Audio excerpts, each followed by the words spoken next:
You're walking through the corridors of Čachtice Castle in 1610, your footsteps echoing against cold stone walls that have witnessed unspeakable horrors. The air is thick with the metallic scent of iron and something else, something that makes your stomach turn. As you round the corner into what was once the castle's main bathing chamber, you freeze in absolute terror at what lies before you. The massive marble tub, carved from a single block of stone, is stained dark red, not from wine or dye, but from something far more sinister. Scattered around the room are instruments of torture that would make the Spanish Inquisition blush with shame. But it's the stories whispered by the trembling servants that truly chill your blood. They speak of a woman so beautiful, so vain, and so utterly consumed by her own reflection that she convinced herself the secret to eternal youth lay not in prayers or potions, but in the warm blood of innocent girls. This woman was no common peasant driven mad by hardship. She was nobility, one of the most powerful figures in all of Hungary, with bloodlines stretching back to kings and emperors.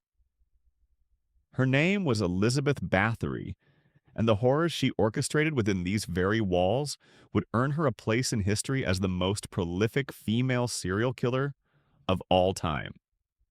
But her story isn't just about murder. It's about how absolute power, combined with narcissistic obsession and medieval superstition, can transform a human being into something far more monstrous than any creature from folklore.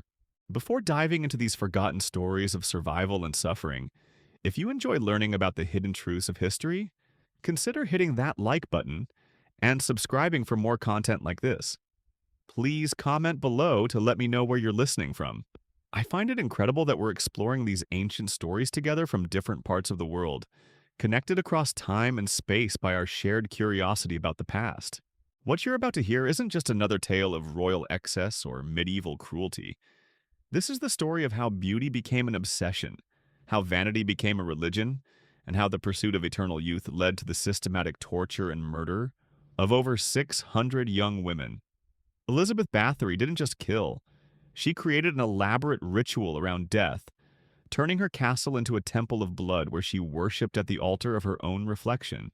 To understand how someone could become such a monster, we need to step back and examine the world that created her. Elizabeth Báthory was born on August 7th, 1560, into the powerful Báthory family of Hungary. This wasn't just any noble family. They were among the most influential dynasties in all of Europe, with connections to royalty across the continent. Her uncle, Stephen Báthory, was king of Poland. Her cousins held positions of power throughout the Holy Roman Empire. The Báthory name carried weight that could topple governments and start wars. But with this power came something darker, a family history steeped in violence, mental instability, and what can only be described as hereditary sadism. The Báthory bloodline was notorious for producing individuals who displayed disturbing psychological traits. Elizabeth's brother was known for his explosive rages and tendency towards sexual violence. Her uncle suffered from what medieval physicians called fits of madness that left him catatonic for weeks at a time. Her aunt was rumored to practice witchcraft and had an unhealthy fascination with torture devices. Growing up in this environment, young Elizabeth learned early that power meant the ability to inflict pain without consequence. The family castle was filled with instruments of torture that were used not just for interrogating prisoners, but for entertainment. Servants who displeased the family would be subjected to elaborate punishments designed more for the amusement of the nobility than for any practical purpose. Elizabeth herself showed signs of disturbing behavior from an early age. At the age of 4, she was discovered by servants torturing small animals in the castle's gardens, not out of curiosity, but with a methodical precision that suggested she was experimenting with different ways to cause maximum suffering. When confronted about this behavior, she didn't show remorse or fear. Instead, she displayed an unsettling calm, as if the screams of dying creatures were simply background music to her daily activities. Her education, typical for noble girls of the era, focused heavily on languages, music, and courtly etiquette. But Elizabeth's tutors noted that she showed an unusual fascination with what they delicately termed anatomical studies. While other children her age were learning to embroider or play the lute, Elizabeth was requesting detailed explanations about human physiology, particularly how blood flowed through the body and what happened when that flow was interrupted. The physical environment of her childhood was equally influential in shaping her twisted psychology. Čachtice Castle, where she would later commit her most heinous crimes, was a fortress designed to intimidate and control. Its thick stone walls blocked out most natural light, creating an atmosphere of perpetual gloom. The dungeons beneath the main structure were equipped with cells designed not just to hold prisoners, but to break their spirits through isolation and sensory deprivation. But perhaps most significantly, the castle contained, quote, what the family euphemistically called the discipline chambers, rooms specifically designed for torture and execution. These weren't crude medieval dungeons, but sophisticated spaces equipped with devices that allowed for precise control over the amount of pain inflicted. Elizabeth spent countless hours in these chambers during her childhood, not as a victim, but as an observer, watching as her family's enemies were systematically broken down through carefully applied suffering. The servants who worked in the castle during Elizabeth's youth left behind accounts that paint a disturbing picture of daily life under the Báthory family's rule. They describe a household where cruelty was not just tolerated but celebrated, where the screams of tortured prisoners were considered no more noteworthy than the sound of rain on the castle walls. Elizabeth's mother, Anna Báthory, was known to bring her daughter to witness executions, treating them as educational experiences that would prepare the girl for her future role as a noble lady with absolute power over her subjects. This systematic exposure to violence had a profound effect on Elizabeth's developing psyche. Child psychologists today understand that repeated exposure to extreme violence during formative years can fundamentally rewire the brain, creating individuals who not only lack empathy, but who actually derive pleasure from the suffering of others. In Elizabeth's case, this neurological damage was compounded by the constant reinforcement that her family's cruelty was not just acceptable but admirable. By the age of 10, Elizabeth had already begun displaying the narcissistic traits that would later drive her to mass murder. She spent hours each day staring at her reflection, not out of typical childhood vanity, but with an intensity that worried even her jaded family members. Servants reported that she would become violently angry if anyone suggested she was anything less than perfectly beautiful, and that she had begun making disturbing comments about her fear of aging.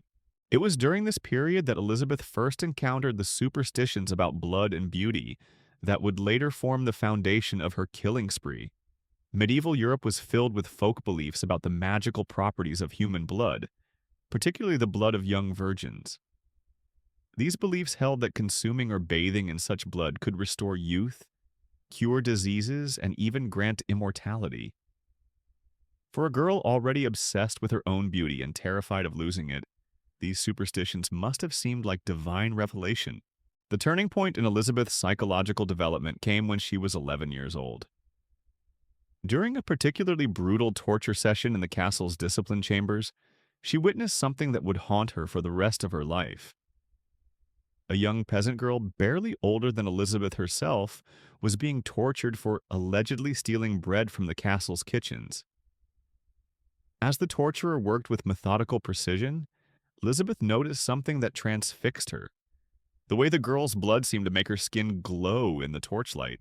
This observation, filtered through the superstitious beliefs of medieval Europe and the twisted psychology of a child raised on violence, planted the seed of an idea that would eventually blossom into unspeakable horror. Elizabeth became convinced that the secret to maintaining her beauty lay not in cosmetics or prayers, but in the blood of young women like herself. From that moment forward, Elizabeth's behavior became increasingly erratic and cruel. She began experimenting with small animals, not just torturing them for pleasure, but collecting their blood and attempting to use it in primitive beauty treatments. Servants found her chambers filled with bowls of congealed blood, and crude attempts at distilling what she believed were the life-giving properties of the crimson fluid. Her family, rather than being alarmed by this behavior, seemed to view it as evidence of Elizabeth's intelligence and initiative. In their twisted worldview, a child who showed such creativity in pursuing power over life and death was simply displaying the qualities that would make her an effective ruler. They began including her in more serious discussions about family business, treating her not as a child to be protected, but as an apprentice in the art of maintaining power through fear and violence. As Elizabeth approached her teenage years, her obsession with beauty and blood began to merge with the political realities of her position as a member of one of Europe's most powerful families. Marriage negotiations were already underway, with various suitors vying for the privilege of allying themselves with the Báthory name.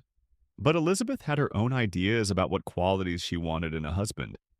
Not political power or military strength, but someone who would support and enable her increasingly dark fantasies. The young woman who would soon become the Blood Countess was taking shape, molded by a combination of genetic predisposition, environmental factors, and the unique pressures of medieval nobility. Her childhood had taught her that human life was disposable, that beauty was the highest virtue, and that blood held the key to eternal youth. All that remained was for the right circumstances to arise that would allow her to put these twisted beliefs into practice on a scale that would shock even her violence-hardened contemporaries. The stage was set for one of history's most horrific killing sprees, orchestrated by a woman who had been trained from birth to see other human beings as nothing more than resources to be exploited for her own benefit. Elizabeth Báthory's transformation from troubled child to mass murderer was nearly complete, and the innocent girls who would soon fall victim to her obsessions had no idea that their paths were about to cross with one of the most dangerous predators in human history. The marriage that would unleash Elizabeth's full potential for horror was arranged when she was just 14 years old.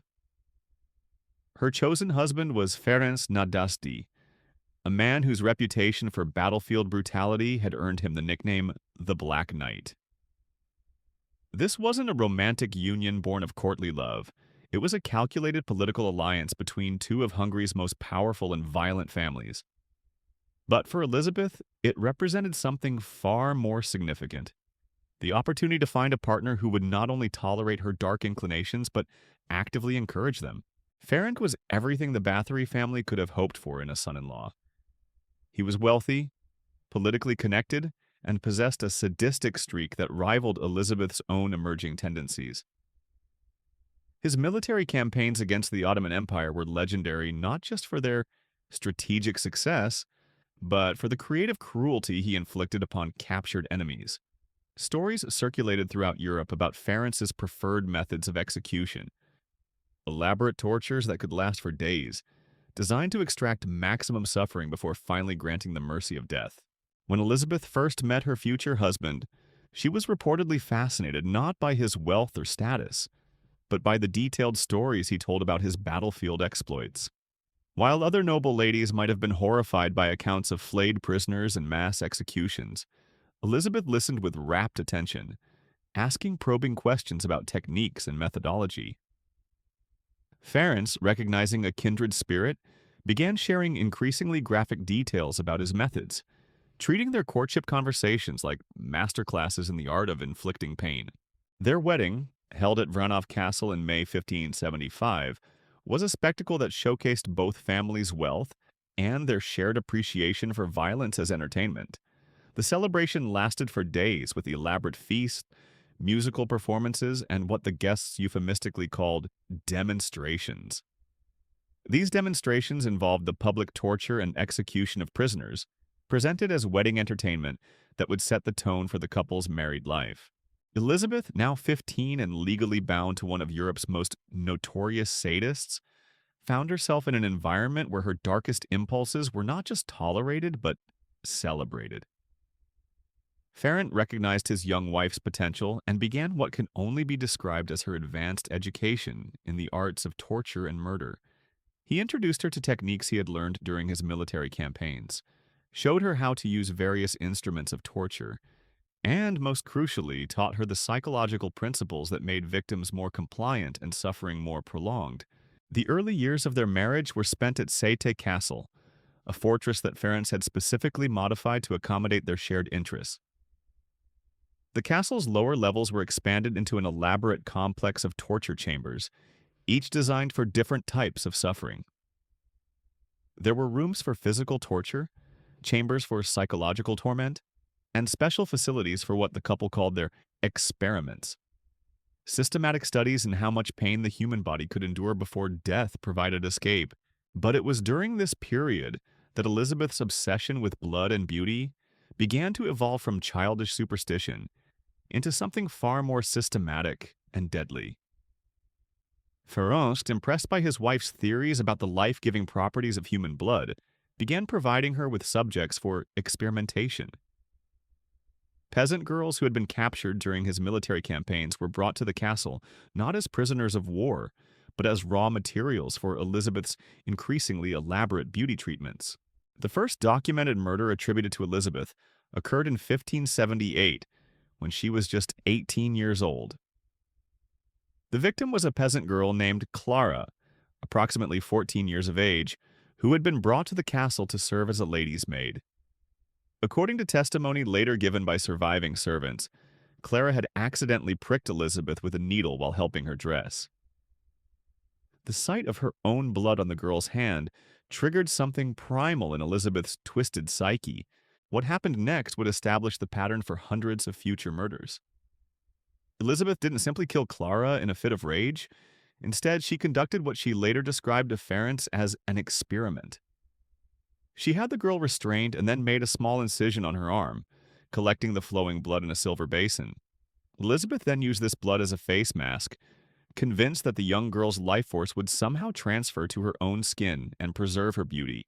The psychological satisfaction Elizabeth derived from this first murder was immediate and overwhelming.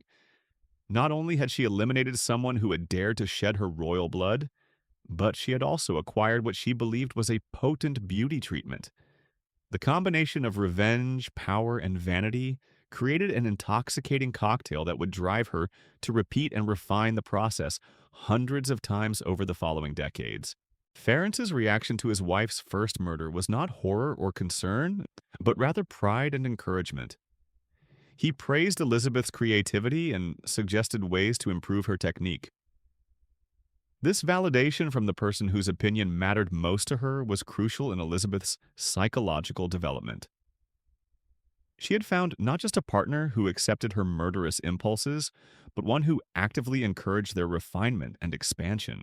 Over the next several years, as Ferenc spent increasing amounts of time away on military campaigns, Elizabeth had more opportunities to pursue her deadly hobby without interference.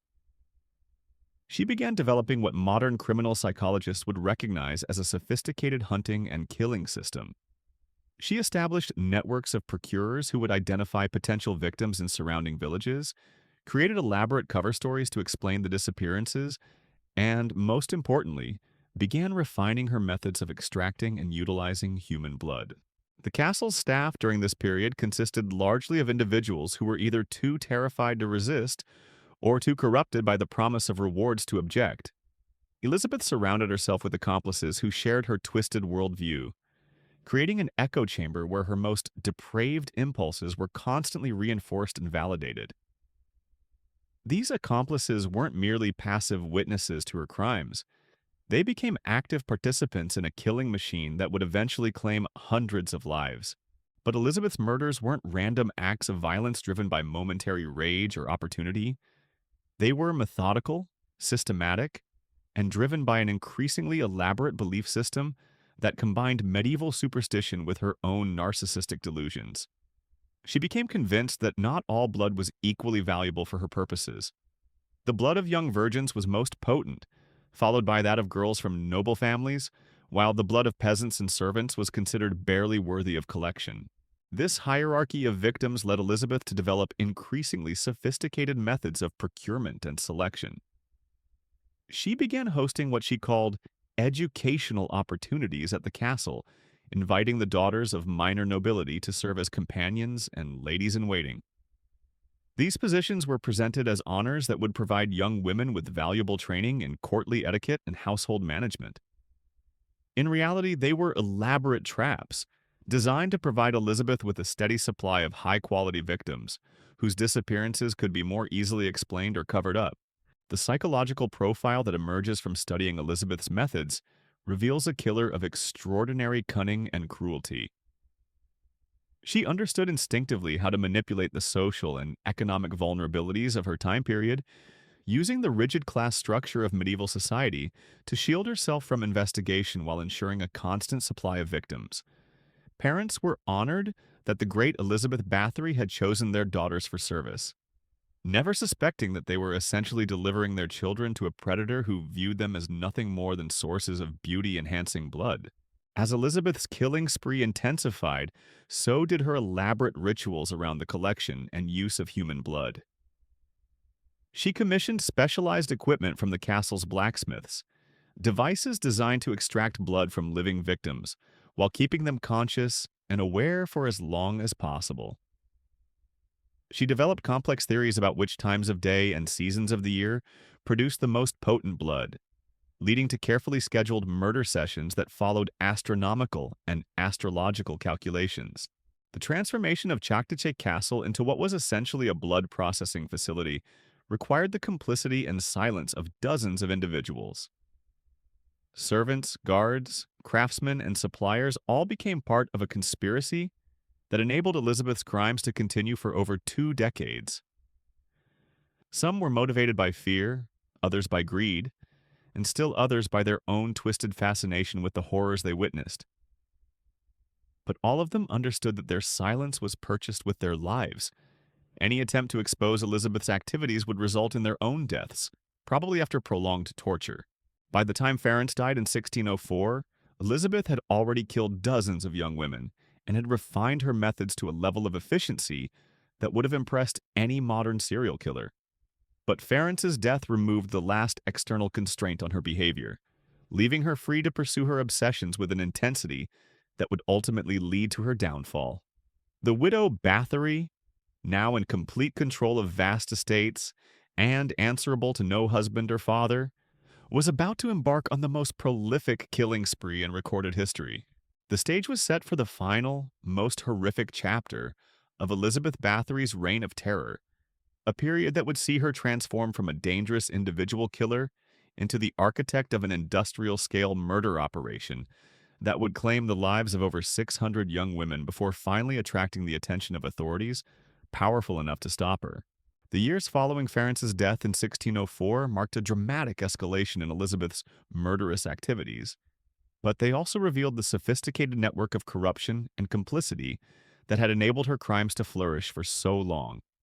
With no husband to answer to and no male relative powerful enough to challenge her authority, Elizabeth found herself in the unprecedented position of wielding absolute power over her vast estates while being consumed by an obsession that had grown beyond all rational bounds. The immediate aftermath of Ference's death presented Elizabeth with both opportunity and challenge. As a widow, she inherited full control of the Nadasdy family's extensive properties, making her one of the wealthiest and most powerful individuals in all of Hungary. But widowhood also meant increased scrutiny from relatives, neighbors, and royal officials who had previously deferred to her husband's authority. Elizabeth would need to be more careful, more clever, and more ruthless than ever before if she wanted to continue her blood-soaked pursuit of eternal youth. Her response to this challenge was to transform what had been a personal obsession into something resembling a business operation.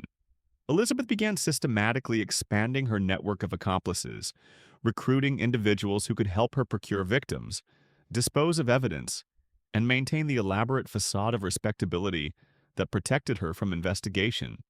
She offered generous financial incentives to those willing to participate in her schemes, while making it clear that refusal or betrayal would result in the kind of prolonged death that had become her specialty. The key figures in Elizabeth's expanded operation were a carefully chosen group of servants and associates who shared her complete disregard for human life. There was Doroya Sentes, known as Dorka, a peasant woman whose own sadistic tendencies had brought her to Elizabeth's attention years earlier. Dorka specialized in the procurement of victims, using her connections in surrounding villages to identify suitable candidates and create plausible explanations for their eventual disappearances. Then there was Ilona Jo, called Helena, a wet nurse whose maternal appearance made her particularly effective at gaining the trust of young girls and their families. Helena would present herself as a representative of the great Lady Báthory, offering positions of honor and opportunity that parents found impossible to refuse. Her gentle demeanor and convincing stories about the benefits of service at Čachtice Castle made her Elizabeth's most successful recruiter. But perhaps the most crucial member of Elizabeth's inner circle was Katerina Benica, a woman of minor noble birth who had fallen on hard times and found herself dependent on Elizabeth's charity. Katerina's education and social connections made her invaluable in developing cover stories and maintaining correspondence with the families of missing girls. She could craft letters in the victims' handwriting, explaining their contentment with castle life and their decisions to remain in service indefinitely. Together, these women formed what modern law enforcement would recognize as a sophisticated criminal organization, complete with specialized roles, clear hierarchies, and elaborate security measures. They developed coded language for discussing their activities, established secure methods of communication, and created multiple backup plans for dealing with potential investigations. The operation they built around Elizabeth's obsessions was more organized and efficient than many legitimate businesses of the era. The victims Elizabeth targeted during this period fell into distinct categories, each selected according to her increasingly elaborate theories about blood quality and potency. The most prized were young women from minor noble families, girls whose beauty and breeding made their blood particularly valuable in Elizabeth's twisted cosmology, but whose social position was not significant enough to trigger immediate investigations when they vanished. These high-value targets were typically recruited through Elizabeth's finishing school program, a seemingly respectable educational opportunity that attracted daughters of impoverished nobility from across Hungary and neighboring regions. Parents were told their daughters would receive training in languages, music, and courtly etiquette that would prepare them for advantageous marriages. In reality, they were delivering their children to a predator who had refined the art of murder to an almost industrial level of efficiency. The daily routine at Čachtice Castle during this period followed a carefully orchestrated schedule designed to maximize Elizabeth's access to victims while maintaining the appearance of normalcy. Mornings were devoted to what Elizabeth called her beauty treatments, sessions that began with the selection of a victim from among the girls currently in residence. These selections were made according to complex criteria that combined astrological calculations, assessments of the victim's physical condition, and Elizabeth's personal preferences regarding facial features and body type. Once a victim was selected, she would be taken to what the castle staff euphemistically called the preparation chambers, specially designed rooms where the actual murders took place. These chambers were marvels of medieval engineering, equipped with sophisticated drainage systems, specialized restraints, and an array of tools designed to extract maximum amounts of blood while prolonging the victim's suffering. Elizabeth had spent years refining the design of these spaces, incorporating lessons learned from each previous murder to improve efficiency and enhance her own psychological satisfaction. The killing process itself had evolved into an elaborate ritual that could last for hours or even days, depending on Elizabeth's mood and the supposed quality of the victim's blood. She had developed multiple methods of extraction, each designed for different purposes and occasions. Some victims were bled slowly through multiple small incisions, allowing Elizabeth to collect their blood gradually while they remained conscious and aware. Others were subjected to more dramatic methods involving specialized devices that could drain a human body completely, while keeping the heart beating for as long as possible. But Elizabeth's obsession extended far beyond the simple collection of blood. She had developed elaborate theories about how different extraction methods affected the potency of the fluid, leading to increasingly creative and horrific experiments. She believed that blood collected from victims who died in terror was more effective for preserving beauty than blood from those who had been given sedatives. She theorized that blood drawn during specific phases of the moon possessed enhanced properties, leading to carefully timed murder sessions that followed astronomical calculations. The use of this collected blood had also evolved into an increasingly complex and ritualized process. Elizabeth's daily beauty routine now involved multiple blood-based treatments, each supposedly designed to address different aspects of aging and physical decay. She would bathe in tubs filled with the blood of young virgins, believing that prolonged immersion would allow her skin to absorb the life force of her victims. She developed facial masks using blood mixed with various herbs and minerals, creating concoctions that she believed could reverse the aging process at a cellular level. More disturbing still were Elizabeth's experiments with consumption of human blood, based on medieval beliefs about the transfer of life force through ingestion. She would drink fresh blood immediately after extraction, convinced that consuming it while still warm would provide maximum benefit. She commissioned specialized vessels for this purpose, ornate goblets and chalices that transformed the act of drinking human blood into something resembling a religious ceremony. The psychological impact of these activities on Elizabeth herself was profound and increasingly visible to those around her. Servants noted that she had developed an almost supernatural obsession with mirrors, spending hours each day examining her reflection for signs of aging. Any perceived flaw or imperfection would send her into rages that could last for days, during which she would order additional murders to obtain fresh blood for emergency beauty treatments. Her behavior became increasingly erratic and unpredictable, swinging between periods of manic energy during which she would orchestrate multiple murders in rapid succession, and dark depressions, where she would lock herself in her chambers for weeks at a time, emerging only to check her appearance in mirrors. The servants learned to read these mood swings carefully, understanding that their own survival depended on anticipating Elizabeth's needs and avoiding anything that might trigger her violent impulses. But perhaps most disturbing was Elizabeth's growing detachment from reality. She began to believe that her blood-based beauty treatments were actually working, that she was successfully halting or even reversing the aging process. This delusion was reinforced by the terrified flattery of her servants, who had learned that agreeing with Elizabeth's self-assessments was essential for survival. The echo chamber of false validation that surrounded her made it increasingly difficult for Elizabeth to assess her actual appearance objectively. Contemporary accounts from visitors to Čachtice Castle during this period paint a disturbing picture of a woman who had lost touch with reality while becoming increasingly skilled at maintaining a facade of normalcy. Foreign dignitaries and neighboring nobles who came to pay their respects to the powerful widow Báthory found her charming, intelligent, and remarkably well-preserved for a woman in her 40s. They had no idea that their hostess was systematically murdering young women in the chambers beneath their feet. The success of Elizabeth's deception was aided by the social and political context of early 17th century Hungary. The country was embroiled in ongoing conflicts with the Ottoman Empire, creating an atmosphere of chaos and instability that made it easier for people to disappear without attracting official attention. Local authorities were overwhelmed with military concerns and had neither the time nor the resources to investigate the disappearance of peasant girls and minor nobles. Moreover, Elizabeth's wealth and political connections provided her with a degree of protection that would have been unimaginable for a less powerful individual.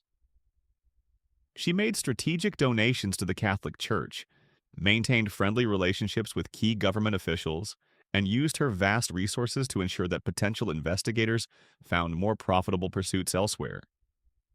The combination of fear, bribery, and political influence created a shield of immunity that allowed her crimes to continue undetected for years. But this protection came at an enormous cost that extended far beyond the money Elizabeth spent on bribes and donations. The constant stress of maintaining her elaborate deception while feeding an increasingly demanding obsession was taking a severe psychological toll. She began experiencing what modern psychiatrists would recognize as paranoid episodes, becoming convinced that enemies were plotting against her and that rivals were attempting to steal her beauty secrets.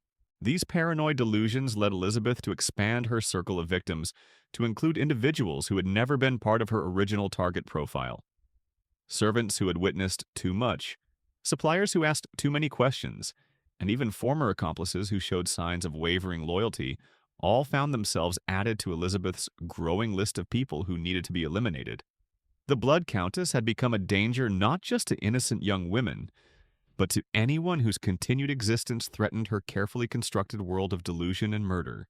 By 1609, Elizabeth's operation had reached a scale that even her most devoted accomplices found difficult to comprehend.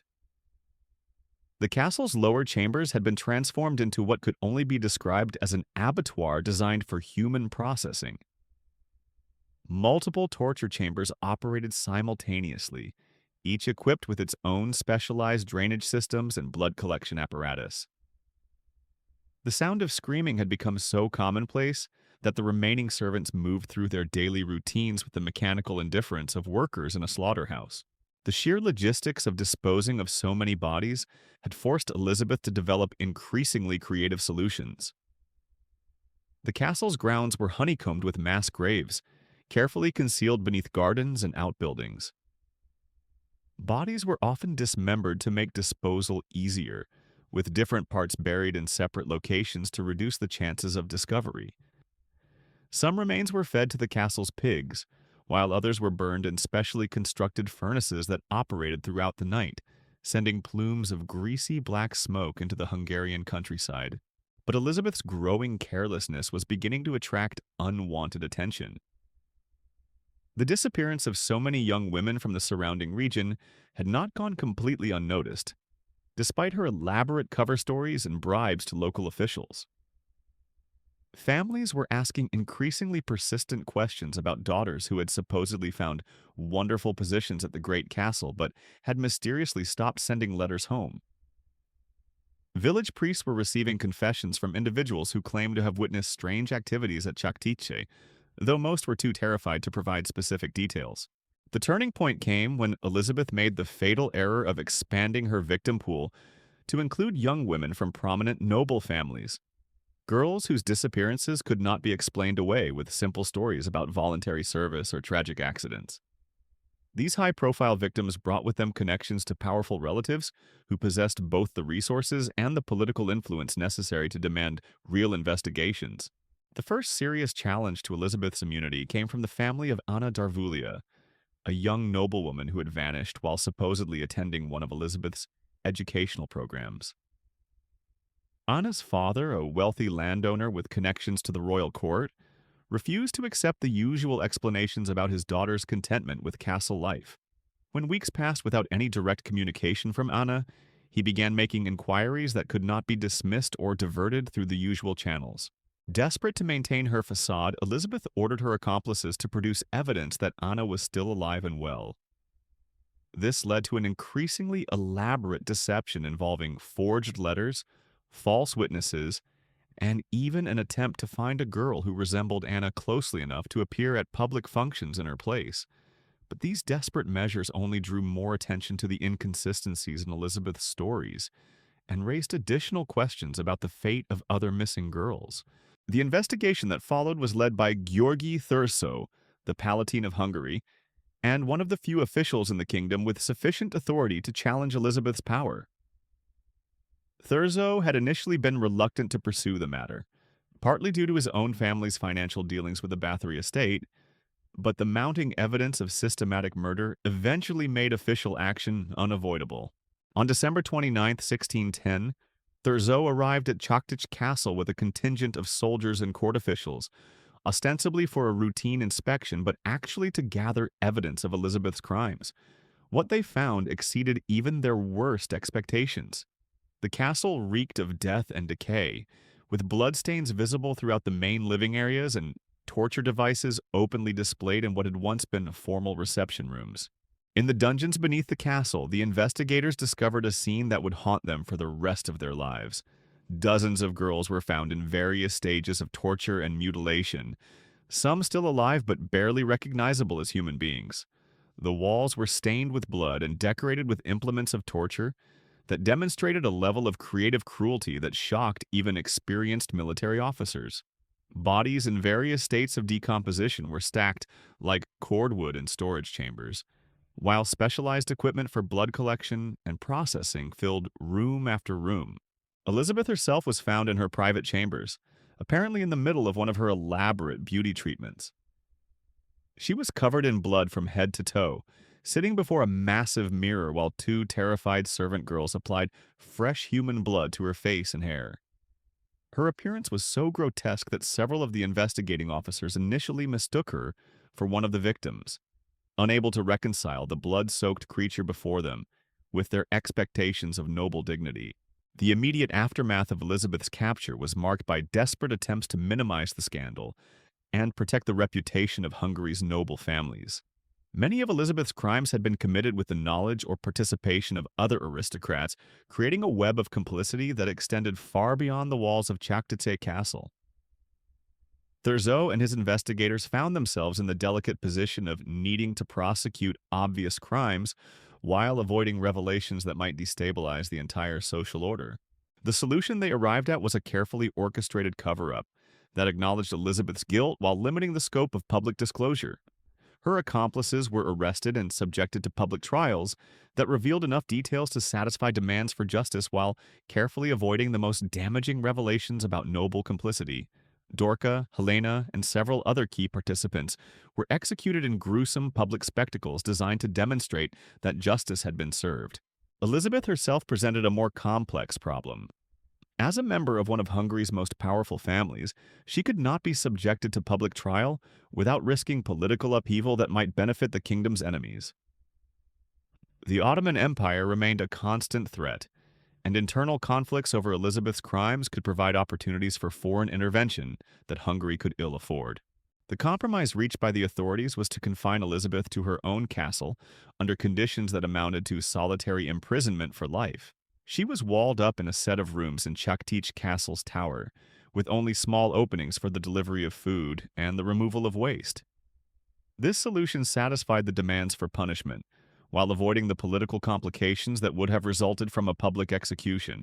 For Elizabeth, this confinement represented the ultimate irony. The woman who had murdered hundreds of young girls in pursuit of eternal beauty found herself trapped in a tomb-like existence where mirrors were forbidden, and human contact was limited to the brief moments when food was delivered through a slot in the wall.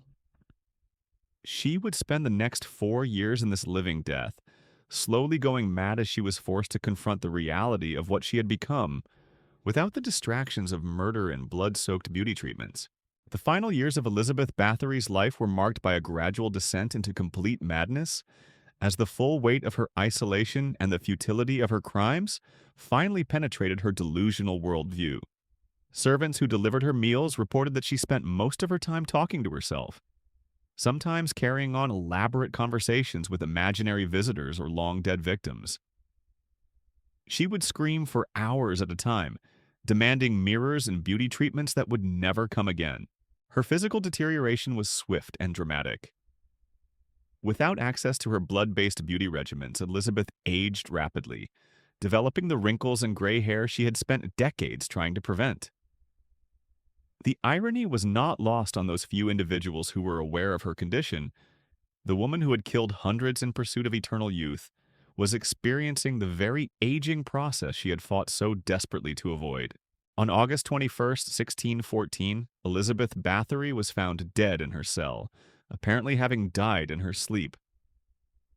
She was 54 years old, an age that would have been considered relatively advanced for her era, but nowhere near the immortality she had sought through her horrific crimes. Her body showed all the signs of natural aging that she had tried so desperately to prevent: wrinkled skin, gray hair, and the general physical decay that comes to all mortals, regardless of how much innocent blood they spill in pursuit of youth. The death of Elizabeth Báthory marked the end of one of history's most systematic and prolonged killing sprees, but it did not end the impact of her crimes on the survivors and the broader community. The families of her victims continued to suffer for generations, carrying the trauma of their losses and the knowledge that their daughters had died in unimaginable agony to feed one woman's narcissistic delusions. The legacy of the Blood Countess extends far beyond the immediate horror of her crimes to encompass broader questions about power, accountability, and the corrupting influence of absolute authority. Elizabeth's ability to murder hundreds of innocent people while maintaining her position in society demonstrates the dangerous combination of wealth, social status, and political connections that can shield even the most obvious monsters from consequences. Her story serves as a chilling reminder that the most dangerous predators are often those who hide behind facades of respectability and social prominence.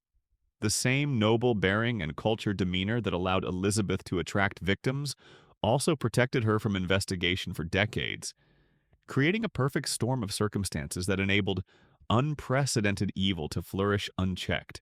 Today, the ruins of Čachtice Castle still stand in what is now Slovakia, a crumbling monument to one of history's most horrific examples of unchecked power and twisted obsession.